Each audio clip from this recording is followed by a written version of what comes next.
Olá mais uma vez, aqui estamos de novo.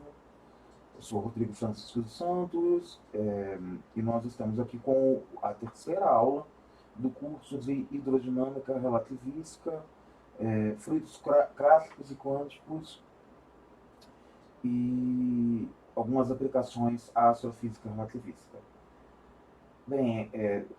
Esse mini curso é uma iniciativa da Cosmos, do CBPF, da Aprendanet, é, com o apoio aqui da Meninas do Rádio, e é parte das atividades formativas de verão do Cosmos e da Aprendanet. Estamos agora com a terceira aula, né? Nós vamos começar a elaborar um pouco nessa terceira aula aquilo que a gente vai começar a aprofundar um pouco mais, ainda de uma forma extremamente, como eu poderia dizer, extremamente operacional, mesmo assim. Quero que vocês entendam como mexer com tensores. Eu vou dar uma dica, um caminho para entender um pouco mais a biometria e tal. Eu vou mostrar algumas referências. Mas nesse curso aqui, eu estou usando, posso até pensar no futuro um curso de tensores, mas certamente no canal da PremiaNet deve ter tem vários cursos disso, ela também deve ter. Então eu estou aqui abordando de uma forma extremamente operacional, né? E eu começo exatamente definindo o que é um tensor. Então, um tensor vocês veem que percebam que é a mesma notação que eu estava usando anteriormente, mesma notação. Eu tinha é, eu tinha escrito anteriormente xmi, onde um mi no quadro, onde o mi corria de 0 a 3. Eu até abri lá um pouco as contas e parei em 2, tal, que eu estava com. É, achei redundante continuar, né? E tal. Pois bem, nós temos aí, exatamente como eu havia proposto, né? Nós, uma definição operacional de tensores. Essa não é a definição mais rigorosa, existem definições mais interessantes. Eu vou rapidinho no quadro. Cadê? Um pouquinho lá no quadro. Vamos ver então.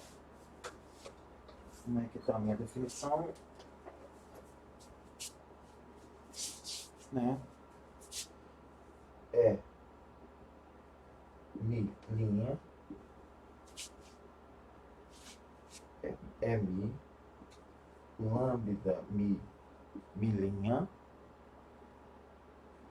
é mi. Então eu tinha definido que eu poderia. Essa expressão milinha está muito feia. Eu vou mudar para mi. Mi, mi. Fica milinha lá na transparência, tudo bem. Mas ali é o mesmo. Né? Então, isso aqui é uma matriz. E essa matriz é chamada de matriz jacobiana. É uma matriz de coordenadas. E a gente vê bastante essa matriz no cálculo 3 por ali. Né? Então, o E0 ele é lambda 0, E0, 0, mais lambda é 0, 1, 0, 0. Peraí. Desculpa, tá aqui, mi. Tá embaixo, 0. Agora sim, agora tá certo. Esses índices saturam e esse índice aqui, há uma conservação dos índices, né? Então, esses zeros são quase esses zeros que saturam. Então, lambda 0, 1 é 1, mais lambda 2, 0 é 2, mais lambda 3, 0 é 3. Então, o é 1, lambda 0, 1 é 0, mais lambda 1, 1 é 1, mais lambda 2, 1 é 2, mais lambda 3, 0 é 1.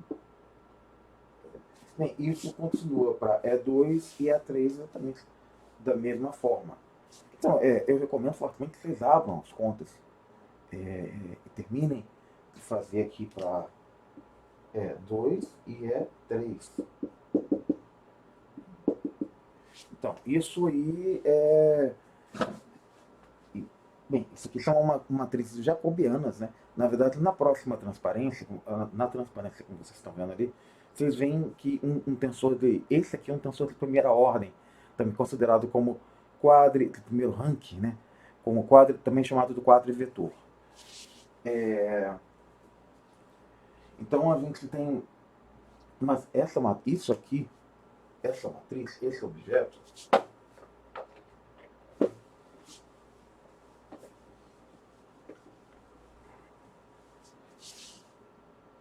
isso aqui estava dxi, dxi.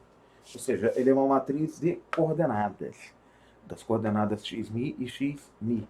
Na verdade, isso fica exposto aqui embaixo. Eu vou apresentar um tensor de rank 2. Né? Vamos voltar para a transparência.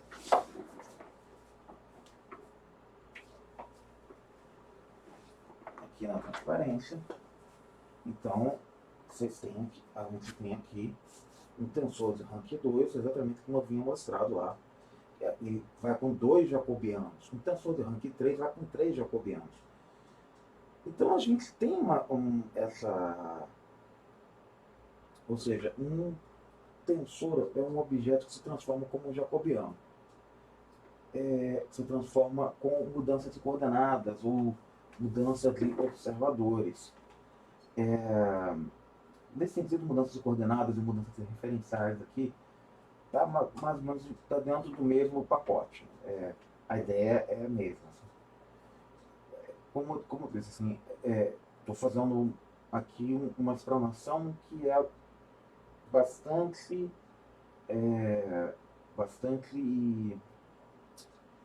o termo seria intuitiva, operacional, para conseguir operacionalizar essas grandezas, para que a gente possa seguir adiante com conceitos mais focados em conceitos nos conceitos de fluidos. Eu repito essa transparência já apareceu na outra aula, mas eu estou repetindo aqui porque ela vai ser necessária. Porque agora eu vou começar a botar um pouco o conceito de fluido. Está aí a quadra-velocidade, de novo, né? E ela é normalizada. Ela também, a quadra-velocidade, ela pode ser entendida também, uma ideia muito parecida com a ideia de fluido, com alguma coisa que a gente chamaria de linha de mundo. Line, né? Linha de mundo. Então é exatamente isso. Você tem o parâmetro de tal, seria o tempo próprio, do ponto de vista, né, da relatividade, e, ou seja, o tempo visto, o tempo que o observador, o próprio tempo, né? O tempo que o cara olha no próprio relógio, não o tempo que ele vê no relógio dos outros. Então, e dx de tal sofre essa transformação que vocês estão vendo ali com o Pedro de Galileu. De Lorentz. Desculpa. Pois bem, por que eu preciso dizer isso? É que existe, na teoria de fluidos não relativistas, quando a gente estava mexendo, a gente tinha definido a linha de fluxo. Né? E aqui, na relatividade, tem esse conceito de linha de mundo, que é ligado à quadra-velocidade. São conceitos que não são idênticos. O conceito da linha de fluxo é um conceito que está em três dimensões. E aqui, nessa figura aqui, ele está representado por essa palavra streamlines, né? Então, pela letrinha V aqui, ou seja, um vetor tangente a essa linha vermelha. Eu tirei essa figura do livro do Luciano Risola e do Olindo Zanotti, que é um livro especificamente de hidrodinâmica relativística mesmo. Né? Esses dois caras são duas especialidades, dois especialistas. Inclusive o Risola, eu comentei sobre recentemente que tinham feito um estudo sobre propagação de som em objetos muito compactos, na verdade em estrelas de nêutrons, estrelas de quartos, objetos assim. Foi um estudo computacional e o Risola estava envolvido. Então ele é uma autoridade bastante importante nessa área aqui. Foi quando estava comentando da importância do estudo da fluidos barotrópicos e tal. A equação de estado ela está ligada com as velocidades do som em fluidos. Então, nesse sentido, isso eu não defini aqui nesse curso, mas eu estou definindo só falando, né, não botei isso na transparência. Certamente isso é uma coisa que você consegue corrigir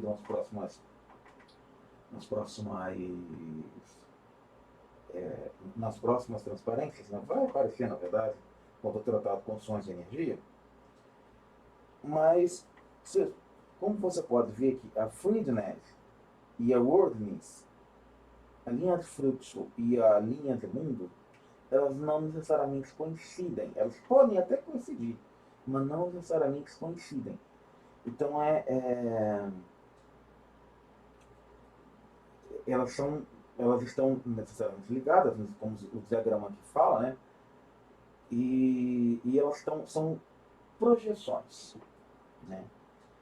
Então, inclusive acontece da linhas de fluxo, né, serem curvas fechadas, mas a linha de mundo não. Porque você percebe aqui nesse caso que a linha de mundo ela tem uma importância, para ela existe a coordenada temporal. E a e essa outra aqui, as Truenets, não tem a coordenada temporal, não importa para ela. Ela é o tempo para ela é um parâmetro, não uma coordenada. Ela não vê o tempo como um. Então, por isso que geometricamente as duas coisas não coincidem. São dois espaços, o espaço de Minkowski e o espaço euclidiano. Eles são dois espaços geométricos que convivem muito proximamente, que tem são dois conceitos geométricos profundamente interligados e que eu recomendo realmente que se aprofunde o estudo deles. Assim. E isso aqui é um detalhe, é uma diferença que não é um detalhe. É uma diferença conceitual que pode levar a confusões, eu achei importante destacar. Tá? Então, eu vou agora fazer algumas definições conceituais que são importantes.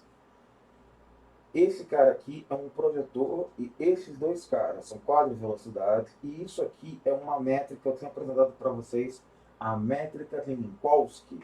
Isso aqui é uma métrica de um espaço-tempo, não necessariamente Minkowski.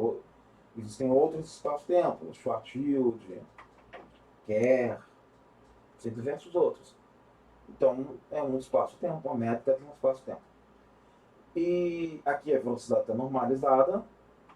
E o projetor, quando aplicado a quadro de velocidade, recomendo vocês testarem, aplicarem na quadro de velocidade, ele é nulo.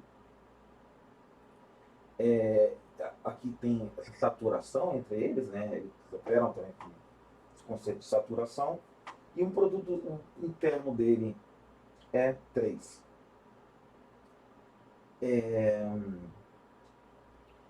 Um quadro vetor ele pode ser separado, ser decomposto em componentes paralela e tangente.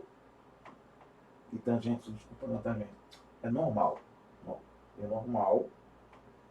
E aí você tem que esses coeficientes A e B que correspondem à tangência, né, são definidos dessa forma, onde a componente ortogonal é exatamente definida pelo projetor. Muito bem.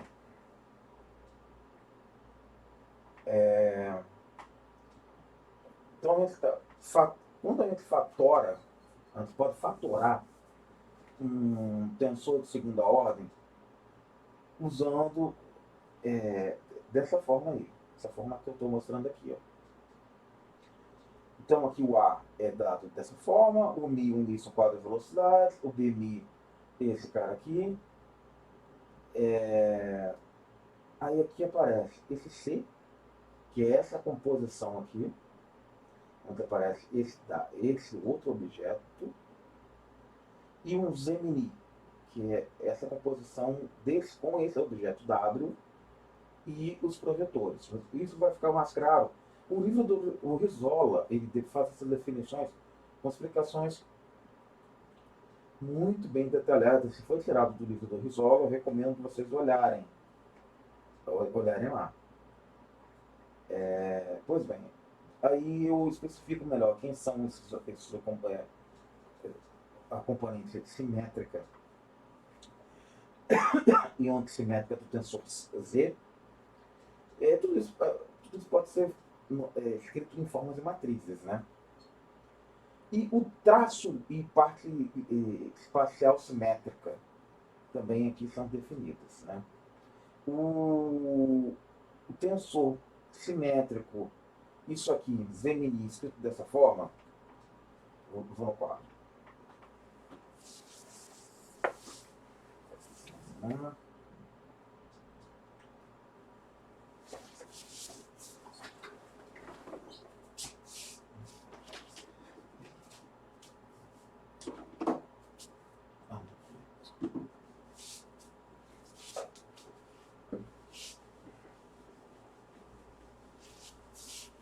Muito bem.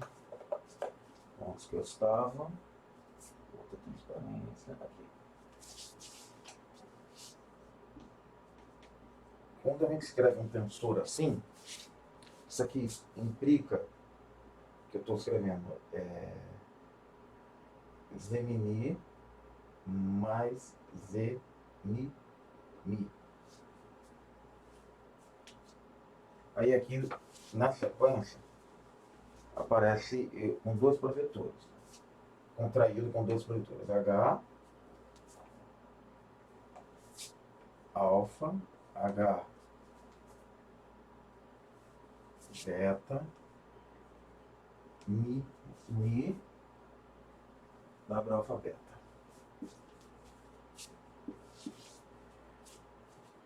Isso aqui é dita componente simétrica, porque esses dois caras aqui, vê que eles estão dentro dessa. Então vai ser H alfa, Mi, H beta, Mi, mais H alfa, Mi, H beta, Mi, W alfa beta. Então, essa é a componente simétrica, porque quando eu troco Mi com Mi, eu não tenho mudança de sinal. A componente antissimétrica,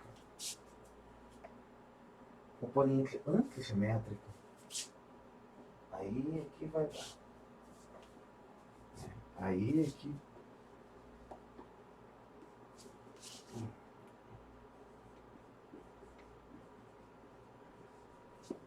Essa, ou seja, quando a gente escreve colchetes daqui, tem um sinal menos, então essa aí é a componente antissimétrica de um tensor. É importante a gente decompor. Em cursos de tensores a gente vê isso. Aqui eu estou, mais uma vez, é importante do ponto de vista operacional discutir isso, inclusive quando a gente for construir as condições de energia, a gente vai usar muito essas coisas. Então é importante vocês terem ideia, mas certamente existem cursos de tensores aí que explicam isso aqui de forma mais detalhada. Tá? Pois bem, voltamos então para a nossa transparência. Para as definições da nossa transparência, na verdade, é uma definição de tanto quanto de notação, né, que eu estou fazendo. E aqui, por último, a última fórmula dessa transparência, ela tem o tensor, finalmente a definição do tensor W aberto, ele em forma irredutível, ou seja, aqui ele está escrito em forma dos tensores, quer dizer, todas as grandezas que nós temos definido. O A, os quadros vetores, o Ni, o CNI, o próprio W com provetores, esse W aqui, né? E aqui o W antimétrico. Então a gente tem e são formas de se escrever tensores. Né? Então vamos lá. Muito bem.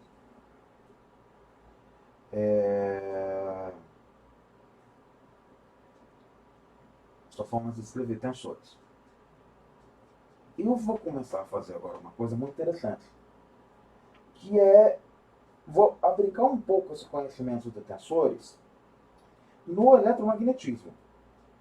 E a gente vai ver algumas coisas. Primeiro que, assim, vamos lá, vamos no quadro que eu acho que fica mais fácil.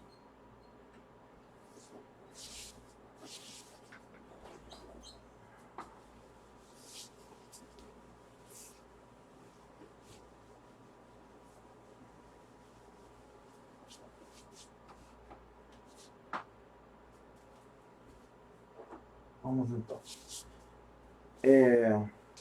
Certamente, vocês já viram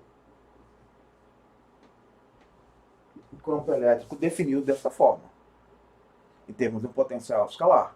Eu até comentei algumas aulas atrás que quando isso aqui acontece, a gente pode definir o campo elétrico dessa forma.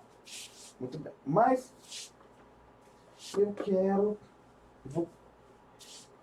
vou acrescentar alguma outra função aqui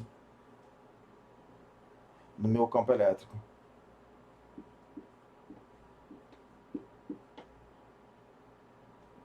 Como é que eu sei que é a derivada de um vetor temporal?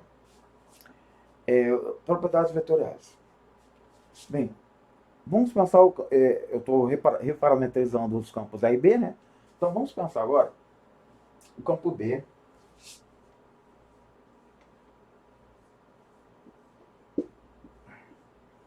A gente sabe que o campo B tem essa propriedade.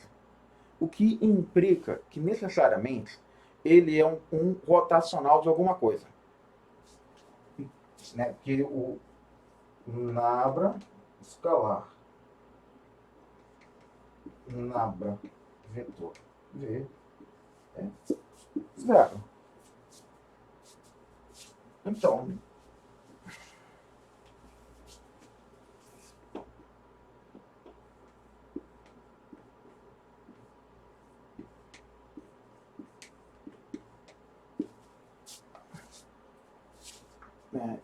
aqui eu tenho a parte conservativa do campo elétrico e aqui eu tenho uma definição para o campo B que é compatível com a inexistência de monopolos. Como é que eu relaciono com esse negócio aqui? Eu tenho duas equações que relacionam o campo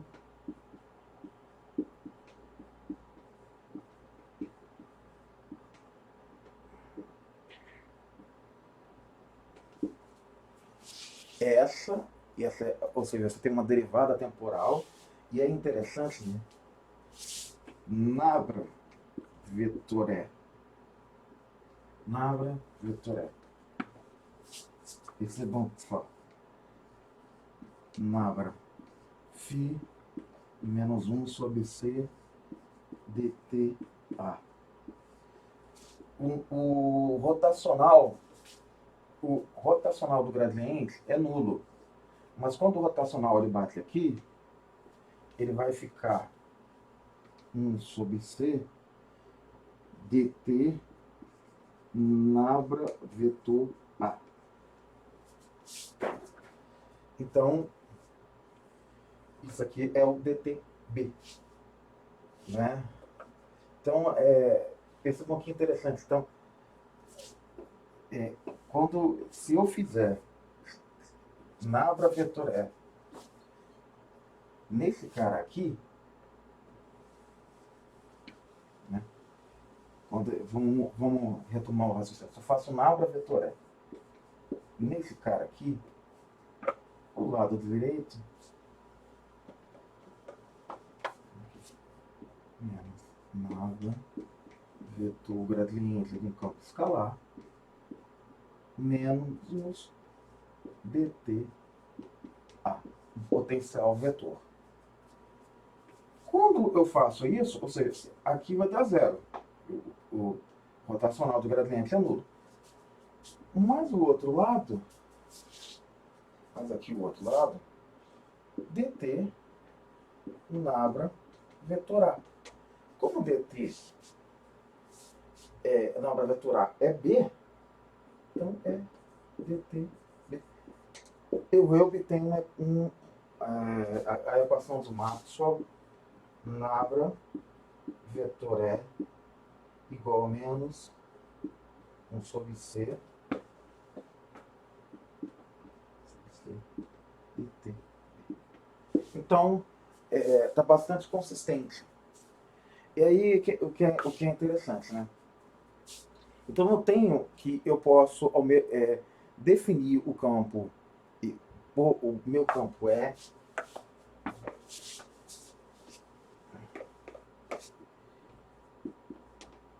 em termos de duas quantidades. O campo elétrico ele pode ser definido em termos dessas duas quantidades. E isso cria um vínculo já dele com o eletromagnetismo, com o campo magnético, melhor falando. E é interessante, ou seja, ele está definido em termos dessas duas quantidades. Eu poderia dizer que essas duas quantidades são uma quantidade só.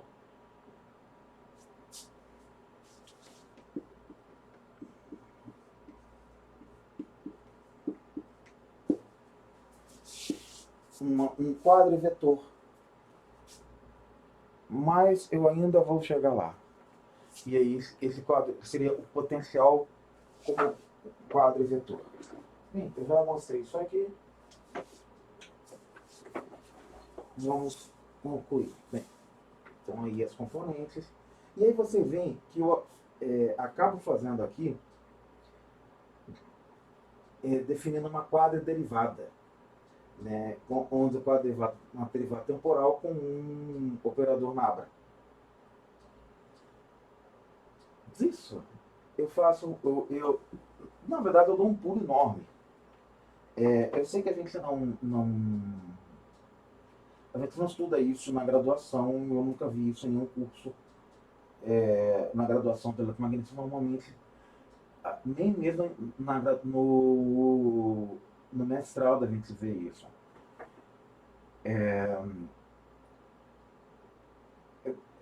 Então, eu consegui escrever o meu campo E e o meu campo B em termos desse potencial aí.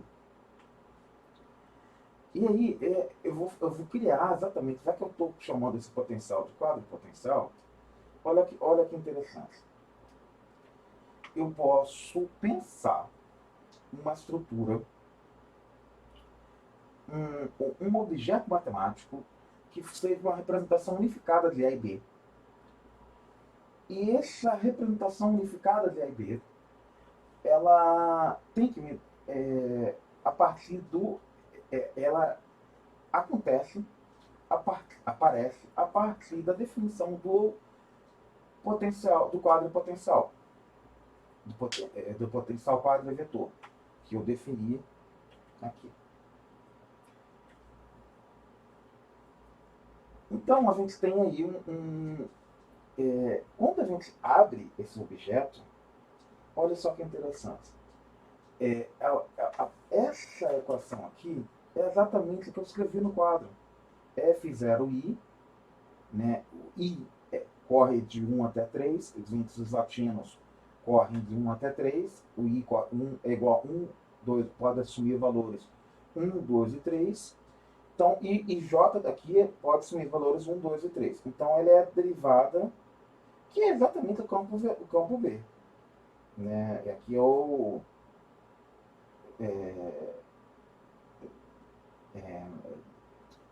um símbolo antissimétrico, dois índices que se número. Levi-Civita.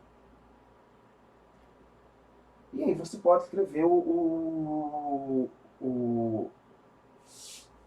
isso numa representação matricial. Eu fiz isso está muito bem direitinho, tanto no livro no artigo da RIBEF, como no artigo,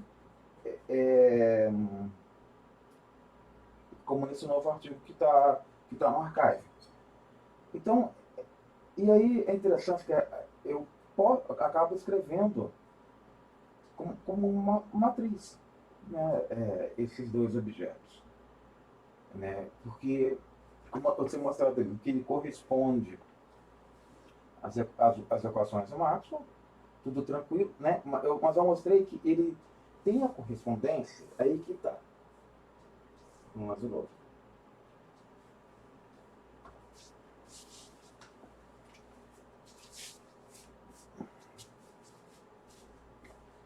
Ele obedece, tem uma correspondência com essa equação de Maxwell e com essa. Com essa, por eu definir o campo B como rotacional de A, e com essa, por essa definição aqui. Tudo bem. Só que agora tem duas outras equações de Maxwell.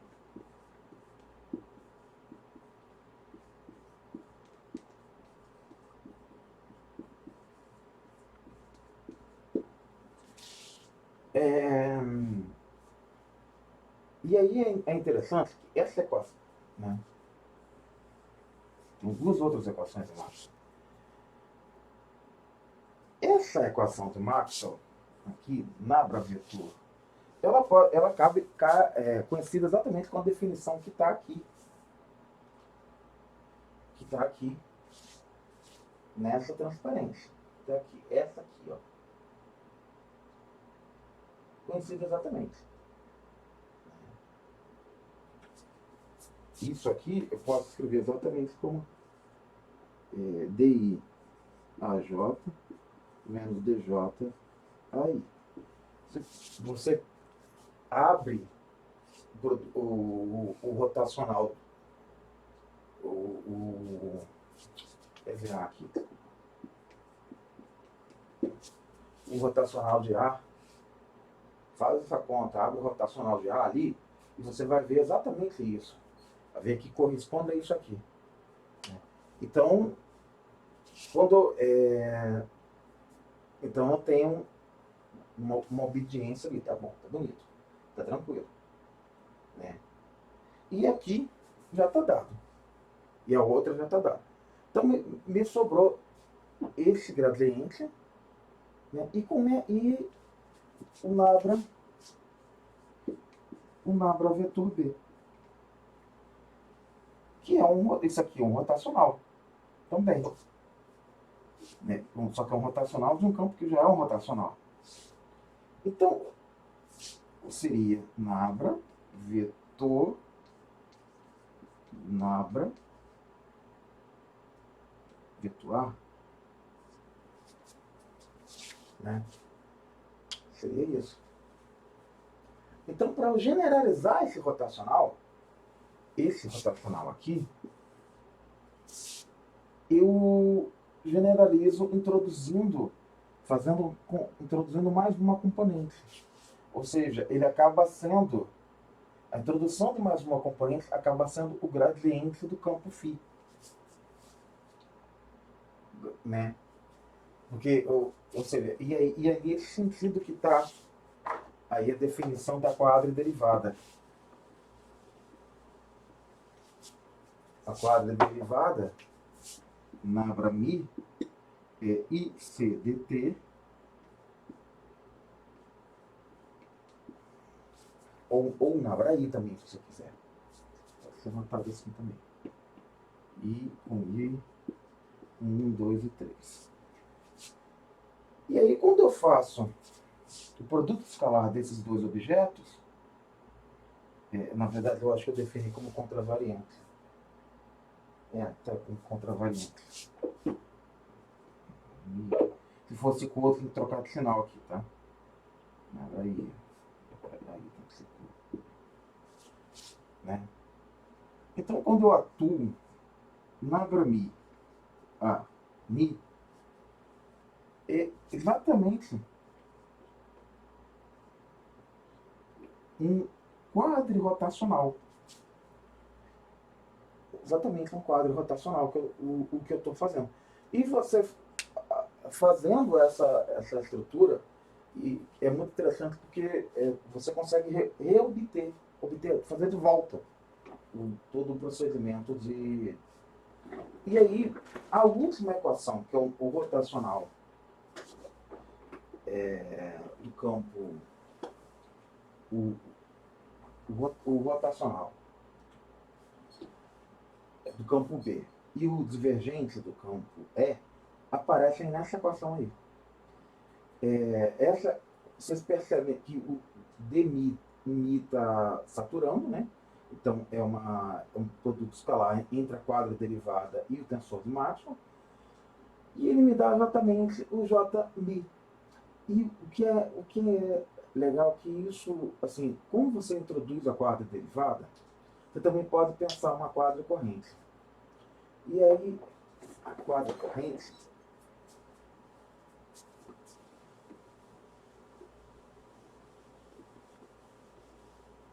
percebam que a equação da continuidade era dt ρ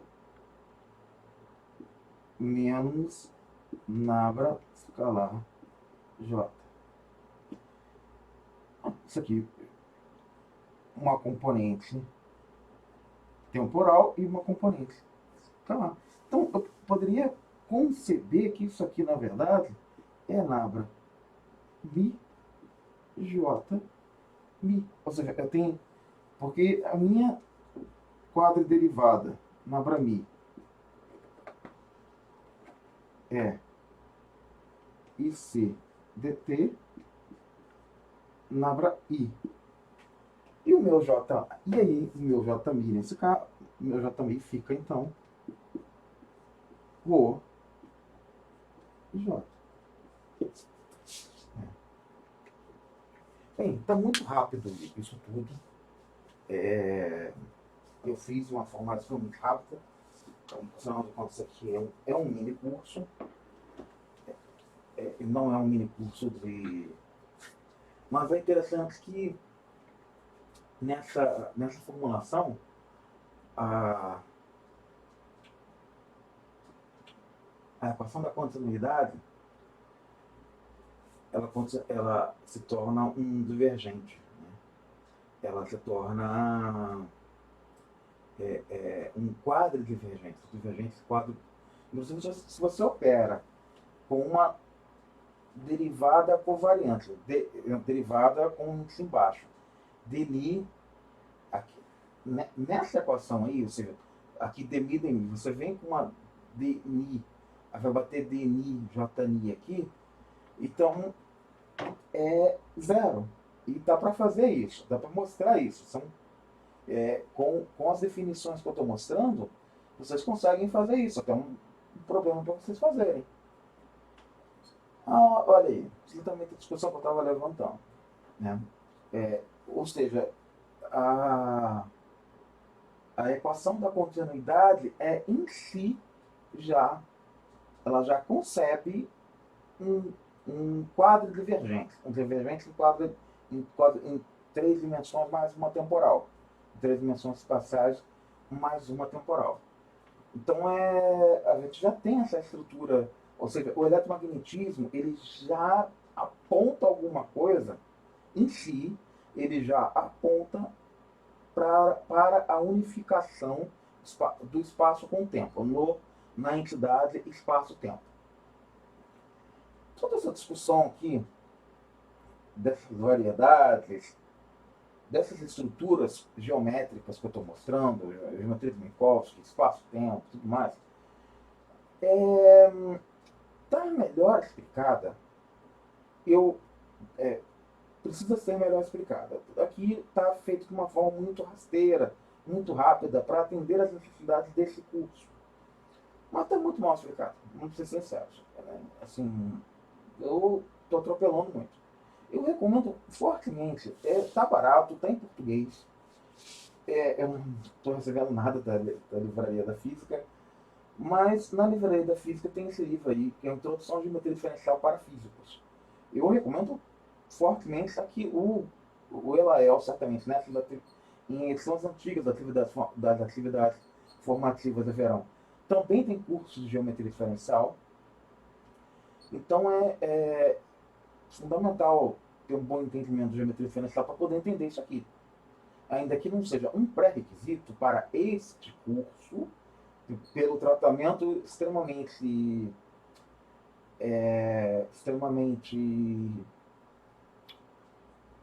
operacional que eu estou dando, não é um pré-requisito, mas um entendimento aprofundado desses conceitos só é possível com o entendimento de geometria diferencial. Eu recomendo muito que vocês procurem esse livro, né? Então, pode até ser que no futuro faça um curso baseado nele, aprofunde alguma coisa, mas aqui, se vocês procurarem na atividade formativa de verão, tem vários cursos de geometria diferencial dados pelo Lael, pelo Tião, por diversos professores. E não então, por isso, eu estou me dando o direito de atropelar isso e de passar isso aqui de forma meio atropelada, porque eu entendo que se você chegar até aqui e tiver dificuldade, vai lá nesse curso, dá uma olhada e aí volta. Dá um pause e aí volta. Tá bom? Vai lá procurar. Esse livro aí também é legal, tá R$ 25. Bem, já tem um tempo que eu li isso na Livraria da Física. Esse livro eu confesso que eu não tenho, mas me parece o Fridolin Weber é uma autoridade em astrofísica nuclear. Então, imagino que o livro seja muito bom, mas o outro eu tenho e recomendo bastante. Mas, assim, não só esses, assim, geometria diferencial é o entendimento de geometria diferencial é uma necessidade para a gente. Acho que eu passei muito rápido nessa aula 3, assim, talvez eu tenha atropelado um pouco essa parte, esse eletromagnetismo. Eu estou com 43 minutos de aula. Talvez eu volte um pouco isso na aula 4, porque na aula 4, mas assim, e essas contas também estão abertas nos meus artigos, porque na aula 4 eu vou realmente fazer bastante uso dessas coisas que a gente aprendeu aqui, né? E eu vou fazer fatoração em partes irredutíveis. Eu vou explicar detalhadamente o que representa escrever a quadra de velocidade desse jeito aí e tal. Isso tudo está no livro do Risola, tá? Bem, eu vou explicar essas coisas aqui dentro da forma como está sendo feita nesse curso, e vou começar a construir o tensor energia-momento, que é a entidade que representa fluidos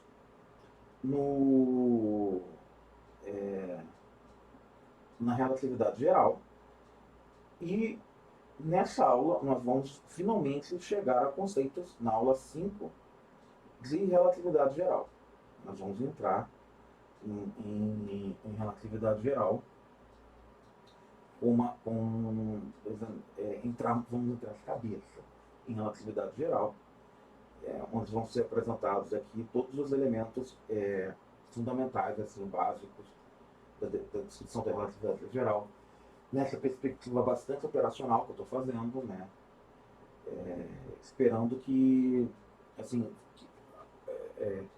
tendo vocês esse ferramental dessa atividade formativa do verão, de outras edições dessa, vocês recorram a outros cursos para tirarem dúvidas, recorram a mim também, tem lá meu e-mail, né? E aí aqui eu apresento as equações de Einstein, apresento propriedades das entidades que as equações de Einstein relacionam e tal, apresento mais e faço algumas aplicações bastante atuais, assim, bastante. Então, eu recomendo bastante que vocês recorram a cursos antigos da, da, das atividades formativas do verão.